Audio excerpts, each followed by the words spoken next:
오늘 갈라디아서 6장 1절부터 10절까지 말씀 함께 나누려고 합니다. 이제 갈라디아서가 6장까지 있으니까 이제 마지막 장입니다. 원래 처음에는 1절부터 10절까지 다 설교를 준비를 했는데 제가 설교를 조금 천천히 이렇게 해보다가 시간이 되면 6절부터 10절도 하고 그렇지 않으면 1절부터 5절까지만 보고 다음 주에 6절부터 10절을 나눌까 생각하고 있습니다. 사실 올라오기 전까지도 마음이 이랬다 저랬다 해가지고 근데 우선은 1절부터 5절까지 말씀을 쭉 찬찬히 보려고 합니다. 1절부터 5절까지 나오는 내용은 그렇게 어려운 내용이 아니고요. 우리가 이렇게 본문만 이렇게 우리 광수 형제가 읽은 것처럼 천천히만 잘 읽어도 다 알 수 있는, 다만 이제 적용하고 스스로가 실천하기가 참 어려워하는 그런 내용들이죠. 이제 1절부터 5절까지는 교회 안에서 올바르게 신앙생활하고 있는 사람들에게 주로 초점을 맞추어서 사도 바울이 했던 그런 내용들을 담고 있습니다. 앞부분의 5장을 보면 사도 바울이 성령 안에서 자유를 갖고 있으므로 어떻게 행동해야 하는지에 대해서 두 가지 명령과 권면을 했죠. 5장 1절에서 처음에 다시는 종의 멍에를 매지 마라, 그렇게 권면을 했고, 그 다음에 두 번째로는 이제 서로 사랑 안에서, 오직 사랑 안에서 서로 종노릇하는 자들이 되라, 그렇게 권면을 했습니다. 지금 6장에 나오는 내용도 사랑 안에서, 성령 안에서 어떻게 자유를 사용하고 또 살아가야 할 것인지에 대한 내용을 담고 있는데, 우선 1절 말씀을 보십시오. 1절 말씀을 보면 이제 상황이 이제 전제가 되어 있는 내용이 나오는데요. 1절 처음 부분을 보시면 이렇게 되어 있습니다. 형제들아, 사람이 만일 무슨 범죄한 일이 드러나거든, 그러니까 교회 공동체 안에 누군가가 죄를 범했는데 이제 그게 드러나는 그런 상황이 되었을 때에 그때의 그 일을 어떻게 처리할 것이냐, 이것과 관련해서 이제 이야기를 하는 겁니다. 근데 여기에서는 이제 범죄한 일이 드러났을 때 이렇게 이야기를 했는데, 이 범죄가 무슨 범죄인지는 딱 집어서 이야기를 하지 않았습니다. 가령 이게 도둑질인지 아니면 거짓말인지 뭔지는 정확하게 알 수 없습니다. 다만 우리가 앞부분에서 1장부터 5장까지 나왔던 내용을 보면 크게 두 가지를 추측을 해볼 수 있죠. 첫 번째는 교회 안에 들어온 잘못된 사상을 갖고 있는 사람들이 있어서 그들의 가르침을 따라서 믿음을 버리고 율법을 지켜야 구원을 받는다는 그런 잘못된 사상에 빠지게 된 것, 그것을 이제 범죄라고 표현했을 수도 있고, 또 아니면 방금 전까지 이제 5장까지 나왔던 내용이죠. 육체의 욕심을 따라서 행동을 했던 그런 육체 일들을 행하는 것. 앞부분에 5장 19절부터 21절까지 보시면 육체 일들이 무엇인지 쭉 이야기를 했습니다. 그래서 음행, 더러운 것, 호색, 우상숭배, 주술, 원수 맺는 것, 분쟁, 시기, 분냄, 당짓는 것, 분열함, 이단, 투기, 술 취함, 방탕함, 또 이와 같은 것들, 이제 이런 것들을 범했기 때문에 이래서 이제 범죄했다, 이렇게 이야기할 수도 있습니다. 무엇인지는 알 수 없지만 여하튼 누가 봐도 분명하게 잘못된 일이 나타난 그런 범죄한 상황이 이제 나타난 거예요. 그것도 한 사람이 그냥 죄를 단순히 범하기만 한 게 아니라 그게 겉으로 드러나서 저 사람이 잘못했구나, 이걸 알 수 있는 그런 상황이 된 것입니다. 그래서 공동체 안에 누군가가 죄를 범했을 때 어떻게 처리해야 되느냐, 이거에 대해서 이제 상황을 전제하고 있는데, 이 이야기는 갈라디아 교회 입장에서 놓고 보면 아직 벌어지지 않은 상황에 대해서 이야기하고 있는 게 아니라, 준비하라고 하는 게 아니라 갈라디아 교회가 이미 이런 범죄한 일들이 다 겉으로 드러나 있는 상황이었습니다. 교회 안에 이단이 들어온 것이 다 다른 사람들도 알고 있는 상황이고, 그것 때문에 또 분열이 생겨가지고 서로 파당을 짓고 싸우고 있는, 그게 갈라디아 교회 현실이었거든요. 그러니까 교회 안에서 분명히 누군가가 잘못했는데 그 잘못한 사람에 대해서 어떻게 처리를 할 것이냐, 어떤 식으로 돼야 되느냐, 거기에 대해서 지금 이야기를 하고 있는 거예요. 그러니까 이 이야기는 잘못을 범한 죄인에게 하고 있는 이야기가 아니라 죄가 없는 사람에게, 잘못하지 않은 사람에게 어떻게 행동해야 되는지를 권면합니다. 자, 사도 바울이 1절과 2절에 보시면 두 가지를 명령을 합니다. 죄를 범하지 않은 사람에게 두 가지 명령을 하는데, 첫 번째가 무엇이냐면 그런 사람을 바로 잡아주라는 것입니다. 여러분 1절 두 번째 줄에 보시면 신령한 너희는 온유한 심령으로 그러한 자를 바로 잡고, 이렇게 되어 있습니다. 그러니까 바로 잡아주라. 바로 잡아주라. 이 바로 잡아준다고 하는 말은 말 그대로입니다. 우리가 다 알죠. 바로 잡는다는 게 무슨 뜻인지. 그러니까 바로 잡는다는 건 단순히 죄를 지적한다, 이런 뜻이 아닙니다. 단순히 죄를 지적하고 넌 무엇을 잘못했다 알려주는 그런 차원에서 끝나는 것도 아니고, 그 다음에 너는 죄를 졌으니까 이런 형벌과 벌을 받아야 된다, 그렇게 심판을 가하거나 정죄한다는 그런 것도 아니고, 그렇죠? 그래서 무엇이 잘못인지를 지적하고 그것 그것을 어떻게 해서든지 다시 회복할 수 있게끔 다시 이제 온전한 사람이 되게끔 만들어주는 거예요. 그게 이제 바로 잡아주는 거죠. 그러니까 이 바로 잡아줄 때에 어떤 식으로 이걸 바로 잡아주는지에 대해서는 이야기하지 않고 있어요. 뭐 교육을 통해서 하든지 아니면 매질을 하든지 다른 성경에 보면 경책하고 경계하고 권면하고 여러 가지 표현들을 썼는데 어떤 방법을 쓰는지에 대해서는 이야기하지 않고 여하튼 그 사람이 지금 범하고 있는 범죄를 분명히 지적하고 그것이 온전치 않다고 하는 것을 알려주고 예전의 모습으로 회복되게끔 그렇게 바로 잡아주라. 이게 첫 번째 권면하는 내용입니다. 그런데 이 바로 잡는 것과 관련해서 사도 바울이 한 가지 전제사항을 앞부분에다가 명확하게 달아놓았습니다. 여러분 이 1절 말씀은 한 글자도 버릴 게 없거든요. 다시 한번 잘 보시기 바랍니다. 뭐라고 되어 있냐면 온유한 심령으로 그러한 자를 바로잡으라. 온유한 심령으로 그러한 자를 바로잡으라. 다시 한번 말씀드리겠습니다. 사도 바울이 바로잡는 것에 대해서 이야기하면서 방법에 대해서는 이야기하지 않았어요. 어떤 방법을 써야 하는지, 강하게 해야 되는지, 아니면 뭐 이제 교육시켜야 되는지, 아니면 형벌을 줘야 되는지 이런 방법에 대해서는 얘기를 안 했는데 어떤 태도로 해야 하는지에 대해서는 얘기를 했다고요. 온유한 모습으로 해라. 온유한 모습으로. 그러니까 영어로 하면 젠틀하게 해라. 여러분 이 온유하게 한다고 하는 표현은 앞부분에서 성령의 9가지 열매 안에 들어있었죠. 성령의 9가지 열매를 보면 사랑, 희락 해서 쭉 나오다가 온유가 들어있습니다. 그러니까 성령의 열매를 맺는 방식으로 그 사람을 바로잡으라. 그러니까 그 사람 할 때 그 사람이 범죄했으니까 그 사람이 잘못했으니까 네가 하고 싶은 방법대로 다 그렇게 그 사람에게 대해도 되는 것은 아니라고 지금 이야기하는 거예요. 아무리 죄를 범했어도 그 사람이 잘못했다 할지라도 그 사람을 대할 때도 성령의 열매를 맺는 방식으로 그와 같은 태도로 그 사람을 이제 다시 회복시켜 주라 이거죠. 이거 조금 더 적극적으로 이야기를 하면 그 사람을 바로잡는다고 하는 것은 이 사람이 범한 죄가 무엇이 되었든지 간에 여하튼 육체의 소욕대로 행동하는 것이니까 성령 안에서 행동하는 것이 아니니까 육체의 욕심대로 행동하고 교회 안에 분열을 일으키고 죄를 범한 자를 다시 성령 안에서 행동하는 자가 되게끔 만들라는 것이거든요. 그렇기 때문에 이 바울이 권면하고 있는 내용을 풀어서 이야기하면 이 육체대로 행동하고 있는 죄를 범하는 자를 네가 성령의 열매를 맺는 방식으로 그 사람에게 대해서 그 사람이 다시금 성령 안에서 행동하는 사람이 되게끔 그렇게 회복시켜줘라. 그렇게 권면한 것이라고 할 수 있습니다. 두 번째로 사도 바울이 권면하는 내용은 1절 세 번째 줄에 보십시오. 너 자신을 살펴보아 너도 시험을 받을까 두려워하라. 두 번째로 권면하는 건 무엇이냐면 교회 안에 어떤 사람이 문제를 일으켰을 때에 너 자신을 살펴보라. 너 자신을 살펴보라. 그러니까 내가 어떤 잘못을 하고 있는지 그리고 과거에 내가 그런 잘못을 한 적이 없는지 그 이야기를 살펴보고 그분을 살펴보고 나도 똑같은 종류의 시험에 빠지지 않을까 이것을 다시 한번 생각해보라. 이게 참 우리가 이 부분을 잘 하기가 쉽지 않죠. 항상 정죄하는 입장에 서기만 쉽지 그렇지 못한 부분들이 있다고요. 뭐 지나가는 이야기지만 예전에 우리가 다 아는 내용들이에요. 예전에 사랑의 교회에서 오정효 목사님이 논문을 표절했다고 해서 막 얼마 전에 몇 달 전에 문제가 되었죠. 그래서 다 이제 들고 일어나서 이런저런 얘기들을 했어요. 근데 저희 친구 목사님들이 모여서 이야기하다가 그 이야기를 했습니다. 조지 목사도 표절하지 않았어? 그래서 저는 석사 과정 마칠 때에 아예 그냥 친구 목사님들한테 대놓고 이야기했거든요. 시간도 없고 누가 내 논문을 쓰겠어. 그래서 저는 다른 분이 박사 논문 쓴 거 그걸 기준으로 해서 내 의견을 첨가해서 그렇게 해서 논문을 썼다. 이틀 만에 석사 논문을 다 썼다. 그랬더니 그랬거든요. 그래서 저는 그것도 표절이라고 할 수 있나요? 나도 다 대놓고 얘기했는데 그 밑에다 각 주면 이 글은 한성대에서 교수를 하고 계시는 모 교수님께서 박사 논문 하신 것을 근간으로 해서 이렇게 다 이렇게 했는데 그분을 찾아뵌 것은 아니지만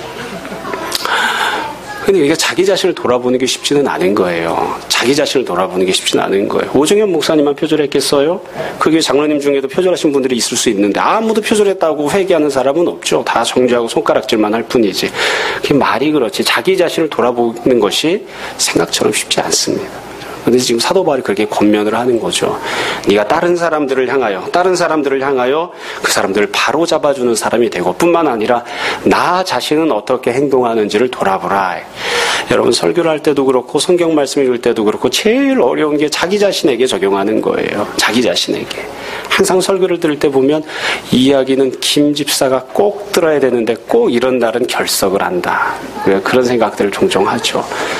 누군가가 흠이 있을 때, 그 사람이 잘못한 게 있을 때 그 사람을 바로잡아주고 자기 자신에게 적용하라 이거예요. 아마 여러분 중에 눈치를 채신 분이 있을 수도 있습니다만 제가 오늘 상당히 조용하죠? 그렇죠? 상당히 조용한 이유가 있습니다. 사실 이 갈라디아서 말씀을 볼 때도 그렇지만 항상 이 성경 말씀을 자기 자신에게 늘 적용하는 게 쉽지 않은데 오늘 내용도 보면 범죄한 내용, 육체의 정욕대로 행하는 내용 이런 것들이에요. 근데 참 뭐 늘상 있는 일이지만 어제 대판 싸웠습니다. 대판 싸우고 지지고 볶고 막 그래서 제가 이렇게 화를 내고 승질을 부리면서도 스스로를 아는 거예요. 아, 내가 이게 성령 안에서 행동하고 사는 게 아니라 지금 육체의 정욕을 이기지 못해서 이게 분이 나가지고 나도 내가 이해가 안 돼. 내가 왜 이렇게 육체의 정욕대로 행동을 하는가. 막 승질이 나가지고 그래가지고 오늘 아침에는 어쩔 수 없이 뭐 애들은만 이해를 못했겠지만 밥 주지 말고 미숫가루는 한 잔 타줘라. 왜? 밥 먹으면 계속 승질 부리니까 힘이 나니까 굶기라도 해야지. 굶기라도 해서 좀 힘을 좀 죽여놔야지. 안 그러면 계속 승질을 부리니까. 여러분은 어떠실지 모르겠습니다. 저는 승질이 많이 나면 밥 굶습니다. 밥을 굶어서라도 어떻게든 잡아보려고 하는 거예요. 그거 안 잡혀요. 잘 안 잡혀요. 근데 꼭 이런 설교 하려고 하면 꼭 관련된 죄를 짓네. 관련된 힘든 일들이 있고. 여러분, 교회 안에서 누군가가 범죄한 일을 보면, 잘못 살아가는 일을 보면 그 사람을 바로잡아주려고 하는 것만이 아니라 자기 자신이 과연 그러한 일들에서 예외가 되고 있는가, 나는 그 시험을 받지 않는가, 우리가 잘 살펴보아야 합니다. 그래서 사도 바울이 이 두 가지를 권면한 거예요. 범죄한 사람을 보면 어떻게 해주어라? 바로잡아주어라. 그 다음엔 자기 자신을 다시 한번 잘 살펴보아라. 그러면서 2절에 결론적으로 이렇게 이야기를 했어요. 너희가 짐을 서로 지어주어라. 서로 짐을 져주는 사람이 되라. 그리하여 그리스도의 법을 성취하라. 이렇게 이야기했습니다. 서로 짐을 져주는 자가 되라 이렇게 이야기했는데 서로 짐을 져준다고 하는 말은 참 우리가 순종하기 어려운 내용을 담습니다. 왜냐하면 내가 보기에 그 사람이 정말 그 사람을 위해서라면, 저 정도 사람이라고 한다면 그 사람을 위해서 내가 희생해주고 헌신해주고 그 사람이 당하고 있는 어려움을 내가 대신 감당해주고 그래도 충분할 만한 사람이기 때문에 그 사람이 짐을 져주라는 게 아니에요. 지금 얘기가 나오고 있는 건 그 사람이 범죄했을 때, 그 사람이 죄를 졌을 때, 그 사람이 교회 공동체에 피해를 주고 예수님의 이름에 먹칠을 하고 교회에 파당을 일으키고 어쩌면 너를 향하여서 부당하게 행동했을 때, 그럼에도 불구하고 그 사람을 향하여 네가 서로 짐을 져주는 자가 되라고 이야기하고 있거든요. 그러니까 여기서 짐을 져주는 대상이 누구냐면 범죄한 사람이에요. 죄를 범한 사람, 온전하고 타당하고 흠이 없어서 그 사람을 위해서라면 희생해 줄 만한 가치가 있는 그런 대상이 아니라 죄를 짓고 파당을 만들고 손해를 끼치고 너에게 부당하게 행동하고 있는 그와 같은 모습이 겉으로 이미 다 드러나 있는 그런 죄를 범한 범죄한 자를 위하여 네가 짐을 져주는 자가 되라. 그렇게 이야기하고 있는 거죠. 네가 대신 짐을 져주는 자가 되라. 그래서 이게 참 순종하기가 어려워요. 그 사람이 나에게 잘해준 게 없는데요. 그 사람이 나한테 먼저 선행을 베풀어준 게 없는데요. 그 사람이 온전하고 타당한 모습을 갖고 있는 게 없는데요. 그 사람이 나를 힘들게만 만들고 부당하게만 하는데요. 그 사람 때문에 교회 안에 있는 다른 지체들이 피해를 받고 힘들어 죽겠는데요. 그래도 그 사람을 위해서 사랑하는 마음으로 짐을 져줘라.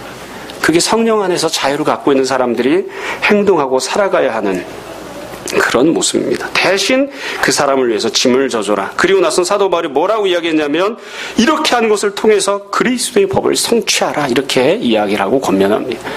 여러분 여기 보면 그리스도의 법을 성취하라고 했는데 사도 바울이 여지껏 징그럽게 이야기했죠. 율법 지키는 삶을 살지 말라. 그렇게 이야기했는데 여기서는 다시 율법이 나왔습니다. 그리스도의 율법을 지키는 자가 되라. 이렇게 권면한 거예요. 예수님께서 원하시는 건 무엇이냐? 율법대로 사는 게 아니라 주님의 법대로 순종하고 살아가는 것인데 이와 같이 행동하는 모습들은 율법과 너무너무 다르죠. 율법은 어떻게 합니까? 공동체 안에 누군가가 죄를 진 사람이 보이면 그 사람의 죄를 지적하고 드러내게 해서 다 끌어내서 그 사람을 다 함께 돌로 쳐 죽입니다. 그래서 공동체 안에서 죄가 없게끔 만드는 거예요. 그 사람에게 다시 회개할 기회를 주지 않습니다. 근데 그리스도의 법은 그러하지 않다. 그 사람이 무엇을 잘못하는지를 지적하고 그 사람이 범한 죄가 무엇인지를 드러내게 하고 그리고 그 사람을 다시 바로잡아서 그 사람이 온전한 사람으로 설 수 있게끔 그 사람을 권면해주고 또한 동시에 나는 그와 같은 죄를 범하고 있지 않은가 돌아보는 그게 바로 그리스도의 방법이고 그리스도의 뜻이다. 그러니까 너희는 율법처럼 행동하지 말고 율법에 얽매여 있는 자들로 살아가지 말고 그리스도의 말씀대로 순종하는 자가 되라. 다시 이야기하면 누군가를 판단하고 정죄하고 심판하는 자리에 서지 말고 그 사람을 온전히 세워주는 자가 되고 더불어서 너 자신도 온전히 서는 자가 되라. 그렇게 사도 바울이 권면하고 있습니다. 여러분, 이 부분과 관련해서 우리가 다 내용이 어렵지 않아서 다 알 수 있기 때문에 꼭 두 가지만 간단하게 제가 말씀드리고 뒷부분으로 넘어가려고 합니다. 우리가 각자 서로의 짐을 져줘야 되는데 이 부분에서 우리가 꼭 기억해야 될 점이 있습니다. 첫 번째는 우리가 그 사람의 짐을 져주면 그 사람이 온전하게 반응하고 회개할 것인가? 그건 아무도 모릅니다. 내가 그 사람이 범죄했다는 것을 알고 있음에도 불구하고 그 사람을 덮어주고 용서하기를 원하고 어떻게든 그 사람을 바로잡아주기를 원해요. 그럼 그 사람에 대해 진심을 알아주고 그 사람이 회개할까요? 고린도 교회는 갖고 있었던 분열과 파당이 다 해결이 나서 다 한마음 한뜻이 되었을까요? 그렇지 못했던 것 같아요. 그러니까 우리가 마음속에 하나님 뜻대로 내가 순종하면 내가 저 사람의 허물을 덮어주려고 하면 저 사람도 양심이 있을 테니까 온전하게 반응하겠지. 글쎄요, 그건 확실하지가 않아요. 그래서 우리가 고민하는 거죠. 어디까지, 어느 정도까지 그 사람의 짐을 내가 대신 감당해 주어야 되는가, 이 고민을 합니다. 어떤 사람은 끝까지, 어떤 사람은 중간에. 그건 내가 그 사람을 사랑하는 분량만큼 감당해 주는 것이에요. 내가 어느 정도까지 그 사람의 짐을 감당해 줄 것인지는 그건 내가 예수님과의 관계 속에서 결정할 부분이지 다른 사람들이 정죄하거나 너는 그 사람이 회개하고 돌아올 때까지 반드시 끝까지 책임져줘야 된다. 누구도 다른 사람이 그 사람에게 그렇게 얽매여서 짐을 지어줄 수는 없어요. 그건 자기가 사랑하는 만큼, 자기가 그 사람의 짐을 져주고 감당해주기 원하는 만큼만 하면 되는 것입니다. 그러니까 때때로 내가 그 사람의 짐을 감당해줘도 그 사람이 온전하게 반응하지 못할 때가 있어요. 이걸 우리가 꼭 첫 번째로 기억해야 되고, 그러니까 너무 실망하거나 좌절해서는 안 됩니다. 내가 그 사람의 짐을 감당해 주었는데도 그 사람의 변화가 없다고 해서 우리가 좌절할 필요는 없습니다. 두 번째로 이 사도 바울이 했던 권면은 선택사항이 아닙니다. 명령입니다. 어떤 사람이 범죄했어요. 그럼 어떻게 하느냐? 내가 그 사람에게 가서 그 사람을 바로 잡아줄 수도 있고, 아니면 나는 감당하기 어려우니까 너는 그대로 지내라. 그냥 그대로 가라. 나는 모르겠다. 이러고서는 그냥 내팽개치고 나 혼자만 알아서 신앙생활하는 삶을 살 수도 있고, 이렇게 두 가지를 선택할 수 있는 게 아니에요. 네가 알아서 행동을 해라, 이게 아니에요. 사도 바울이 하고 있는 이야기는 뭐냐면, 신앙생활을 하고 있는 사람이라면, 공동체 안에서 신앙생활을 하고 있는 사람이라면 누군가가 범죄한 모습을 보면 반드시 가서 그 사람을 바로잡아주기 위하여 노력하라, 이거예요. 바로잡는 노력을 할 수도 있고 하지 않을 수도 있다, 이게 아니에요. 가서 반드시 잡아주는 노력을 해야지 돼요. 그러나 제가 방금 말씀드린 것처럼 어디까지 그 일을 해야 되느냐, 그건 각자의 신앙 양심과 신앙의 수준에 따라서 하나님 앞에서 결정될 부분이에요. 그러나 모든 사람들은 공동체 안에서 누군가 죄를 범했을 때에 그 사람을 바로잡아주기 위해서 무언가라도 어떻게라도 해야 합니다. 너는 너, 나는 나, 네가 죽든 살든 난 모르겠다 이러고서 팽개치는 것이 아니라, 그 사람을 내가 좋아하는 스타일이든 나빠하는 싫어하는 스타일이든 여하튼 그 사람을 향하여 바로잡아주기 위해서 노력하는 행동들을 해야지 돼요. 누구나 다 해야 하는 것입니다. 그래서 함께 신앙생활하는 사람들은 그는 그이고 나는 나이다 이렇게 돼 있지 않아요. 우리가 옆에 있는 사람을 향하여 관심을 가지고 그 사람이 범죄하여 하나님 앞에서 올바르지 않은 모습을 갖고 있으면 어떻게 해서든지 바로잡아 주려고 하는 노력들을 기울여야 됩니다. 이 부분을 우리가 잘 알았으면 좋겠습니다. 여러분, 1절부터 2절까지 사도 바울이 그렇게 권면합니다. 누군가 범죄한 일이 드러났을 때 어떻게 해야 하는가? 네가 범죄하지 않았을 때, 누군가 다른 사람이 범죄했을 때 가서 그 사람을 바로 잡아주고 너 자신을 돌아보고 어떻게든 그 사람의 짐을 네가 대신 지어주는 자가 되라. 사랑으로 행하는 자가 되라. 그렇게 사도 바울이 권면하고 있습니다. 두 번째로 3절부터 5절까지 말씀 봅시다. 아무래도 오늘은 3절부터 5절까지만 해야 될 것 같습니다. 3절부터 5절까지 보시면 사도 바울이 두 번째로 하는 내용이 나오는데, 여러분, 이 내용은 언뜻 읽으면 잘 이해하기가 어렵거든요. 그래서 다시 한번 본문을 보도록 하겠습니다. 3절부터 5절 제가 다시 한번 읽어드리겠습니다. 만일 누가 아무것도 되지 못하고 된 줄로 생각하면 스스로 속임이라. 각각 자기 일을 살피라. 그리하면 자랑할 것이 자기에게는 있어도 남에게는 있지 아니하리니 각각 자기의 짐을 질 것이라. 이 3절부터 5절까지는 어떤 배경 속에서 이 이야기를 했는지, 누구에게 이 이야기를 하고 있는지가 명확하게 나오지가 않아요. 그래서 이게 누군가를 바로잡아준 사람, 다른 사람을 회복해야 하는 일을 감당했던 사람에게 주는 말씀으로 읽을 수도 있고, 아니면 죄를 범했던 사람에게 주시는 말씀을 읽을 수도 있습니다. 저는 전자가 훨씬 더 본문을 이해하는 데 더 맞다고 생각을 하는 편이에요. 후자로 이해해도 상관은 없습니다만. 그러니까 이 내용을 이해하려면 전제를 어떻게 깔고 시작을 해야 되냐면 2절과 3절이 붙어 있으니까 교회 안에 어떤 사람들이 범죄한 사람이 있었는데 내가 그 사람을 바로잡으려고 노력한 거예요. 그리고 나 자신을 돌아보아서 내가 똑같은 시험에 드는 것이 없는지 살펴보았어요. 감사하게도 누군가를 내가 바로잡는 일을 잘 감당해서 그 사람이 바로잡혔을 수도 있고, 아니면 아까 말씀드린 것처럼 내가 그렇게 부단히 노력했음에도 불구하고 그 사람이 여전히 범죄한 행동을 그대로 할 수도 있어요. 여하튼 내가 누군가를 섬겨주고 내가 누군가를 참 사랑으로 대해주는 일을 했을 때 그 다음에 그 일을 감당했던 당사자, 자기는 어떻게 생각해야 되는가, 이것과 관련되어 있는 내용을 지금 사도 바울이 이야기하고 있는 것입니다. 여러분, 이 3절에 보면 이렇게 이야기하고 있습니다. 아주 간단해요. 만약 누가 아무것도 되지 못하고, 사실은 nothing이에요. nothing. 자기는 nothing인데 된 줄로 생각하면, 그런데 스스로는 자기가 something이라고 생각하는 거예요. 나는 중요한 사람, 중요한 무언가야. 그렇게 생각하면 그건 스스로 속이는 것이다. 자, 이 이야기가 매우 간단합니다. 네가 아무것도 아닌데 사실은 네가 다른 사람보다 탁월하고 우월한 존재라고 생각하면 그건 스스로 속이는 것이다. 그런 행동을 하지 마라. 자, 다시 말씀드릴게요. 내가 누군가를 바로잡았습니다. 그 사람이 범죄했고 나는 범죄하지 않았어요. 그럼 그 사람이 탁월합니까? 내가 탁월합니까? 내가 탁월하죠. 누군가가 죄를 범했어요. 나는 죄를 안 범했어요. 그럼 그 사람이 더 훌륭한 신앙인입니까? 내가 훌륭한 신앙인인가요? 내가 훌륭한 사람이죠. 그 사람은 자기 하나도 간수를 못해서 죄를 범죄하는 판국이지만 나는 그 사람을 섬기고 그 사람을 바로잡아주는 사람이니까 그 사람보다는 내가 낫죠. 그 사람은 죄를 범했고 나는 죄를 범하지 않았으니까. 그 사람은 자기 문제에 빠져있고 나는 그 사람을 섬겨주는 사람이니까 내가 그 사람보다는 더 훌륭한 거예요. 그래서 이 사람이 내가 뭐라고 생각하냐면 내가 저 사람보다는 나아. 내가 저 사람보다는 훌륭한 신앙인이야. 내가 저 사람보다는 수준이 높아. 내가 저 사람보다는 주님 앞에서 칭찬 들을 거야. 라고 스스로를 대단한 사람으로, 스스로를 다른 사람보다 더 탁월하고 우월한 존재로 생각하는 거예요. 그와 같은 일을 하지 마라. 지금 사도 바울이 그렇게 이야기하고 있는 것입니다. 다시 말씀을 드리면 어려운 내용이 아니죠. 다시 말씀드립니다. 내가 무언가 좋은 일을 했어요. 다른 사람을 바로잡아주는 일을 했습니다. 그런 다음에 그 일은 물론 당연히 훌륭하고 칭찬들을 일이지만 그런 다음에 그것에 대해서 네가 저 사람보다 더 나은 사람이라고 스스로를 속이지 마라. 네가 생각할 때는 네가 저 사람보다 훌륭해 보이지만 주님께서 보시기에 너는 nothing이다. 네가 스스로 자기 자신을 something이라고 생각하지 마라. 주님 보시기에 너는 nothing이다. 지금 그렇게 사도 바울이 이야기하고 있는 것입니다. 이 이야기를 하면서 사도 바울이, 이 권면을 하면서 사도 바울이 분명하게 딱 선을 그은 부분이 있습니다. 그게 무엇이냐면 4절 말씀을 보세요. 4절 말씀을 보면 우리말 성경이 조금 애매하게 번역을 해놓았는데 4절 말씀을 보면 이렇게 되어 있습니다. 각각 자기 일을 살피라. 그리하면 자랑할 것이 자기에게는 있어도 남에게는 있지 아니하리니. 이렇게 되었는데 이게 무슨 뜻이냐면 자기 스스로 생각하기에는 자랑할 만한 거리가 있을지 몰라도 그러나 다른 사람과 비교해 보았을 때 저 다른 사람보다 내가 더 자랑할 거리가 있다. 그렇게 여길 수는 없다. 이렇게 바울이 이야기한 겁니다. 그러니까 쉽게 다시 이야기할게요. 내가 다른 사람을 바로잡아 주었어요. 좋은 일인가요? 나쁜 일인가요? 좋은 일입니다.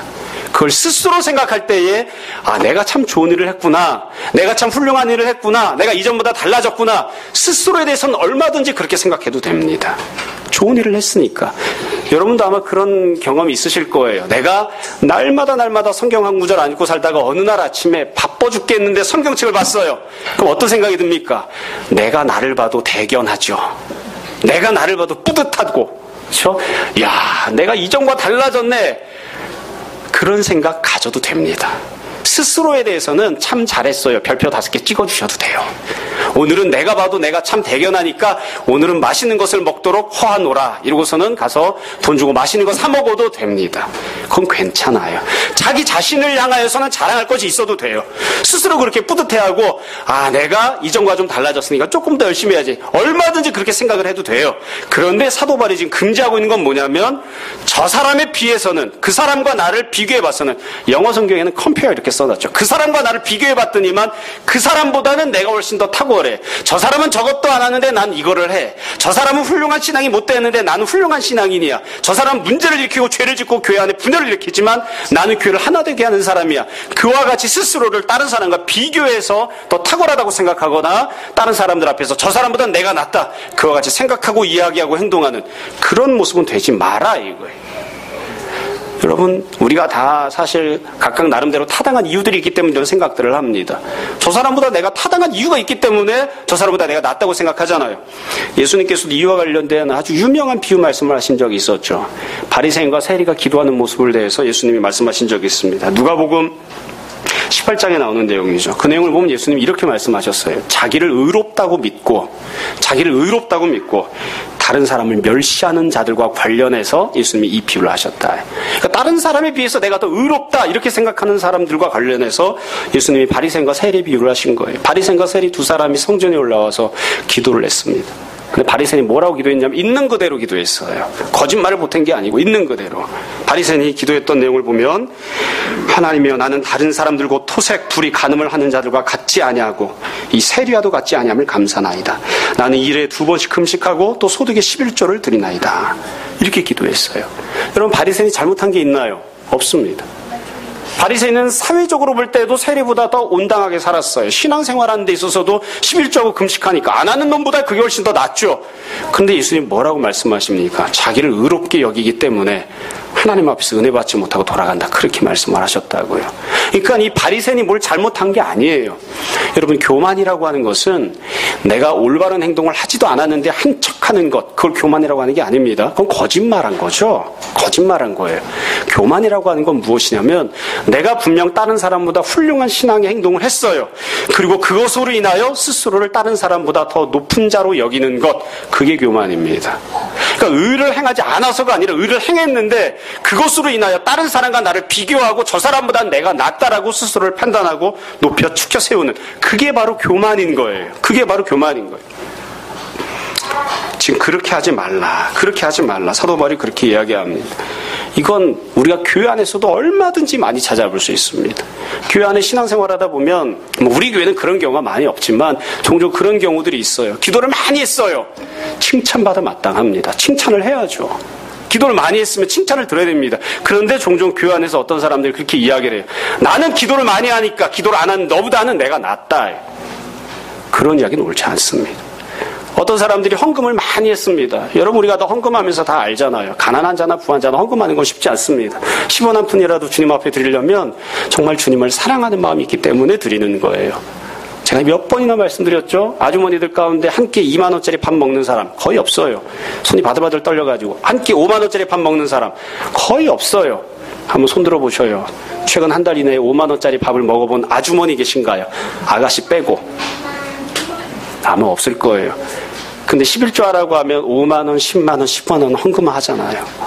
그 주님을 사랑하니까 드리는 거죠. 주님을 사랑하니까. 그러니까 어떤 사람이 주님 앞에 헌금을 많이 했다. 그럼 그 사람이 참 칭찬들어 마땅한 일이에요. 그런데 교회 안에서 참 묘하게도 헌금을 많이 한 사람이 헌금을 적게 한 사람을 향해서 너보다는 내가 신앙이 좋아. 너보다는 내가 훌륭해. 너보다는 내가 나아. 그러니까 내가 교회 안에서 이러쿵저러쿵 하는 대로 따라와. 그렇게 이야기하는 경우들이 있습니다. 결코 옳지 않습니다.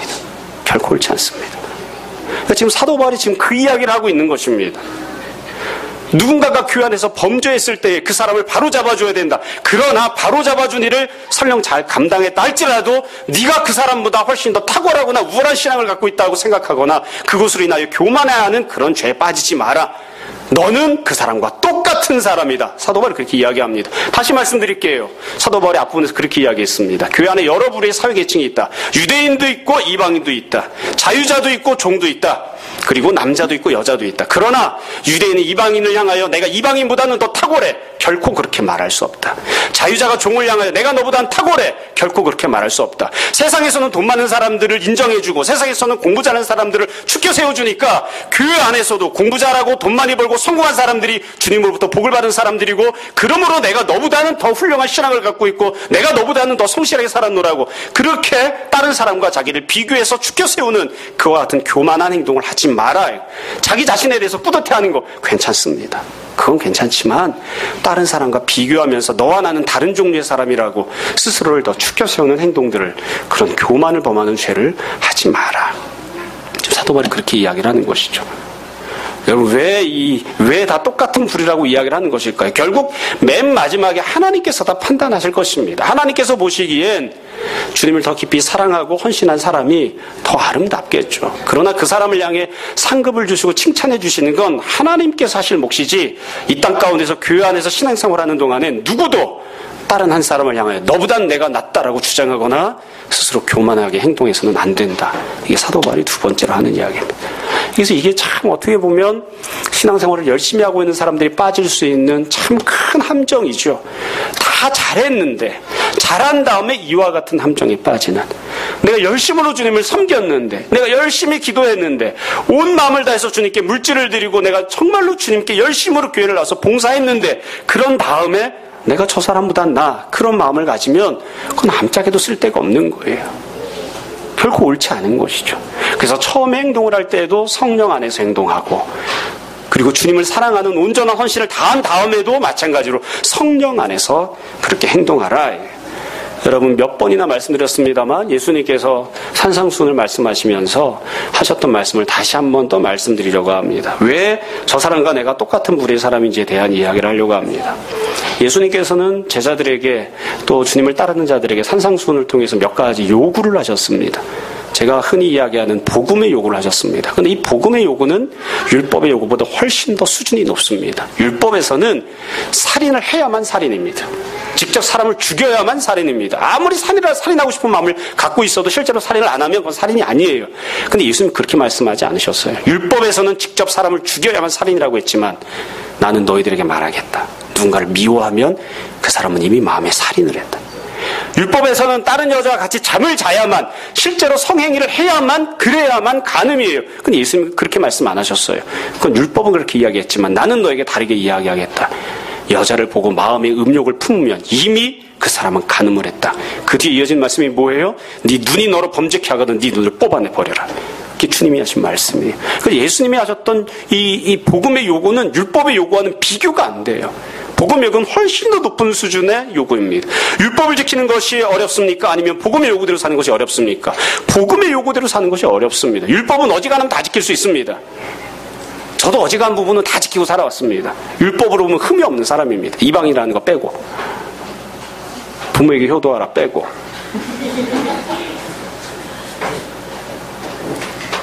근데 예수님께서 산상수훈 말씀하시면서 마지막에 그렇게 말씀하셨죠. 구하라, 찾으라, 문 두드리라. 뭘 구하고 자꾸 문을 두드리는 것입니까? 목적어가 없죠. 무엇을 구하고 자꾸 두드리는지 목적어가 없어요.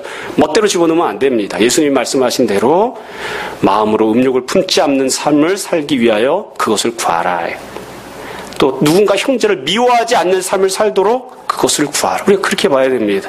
그럼 하나님께서 성령을 주셔서 그렇게 살 수 있는 힘을 주신다고 주님 말씀하셨다고. 그래서 우리가 율법의 요구를 지키는 게 아니라 복음의 요구를 지키고 살 수 있는 이유는 무엇이냐면 내가 잘나거나 탁월하거나 힘이 있어서가 아니에요. 주님께서 성령님을 주셔서 우리가 성령 안에서 행하고 성령이 주시는 자유를 가지고 행동할 때 그럴 때에 비로소 우리가 복음의 요구를 지킬 수 있습니다. 지금 나온 내용이 똑같은 내용이죠.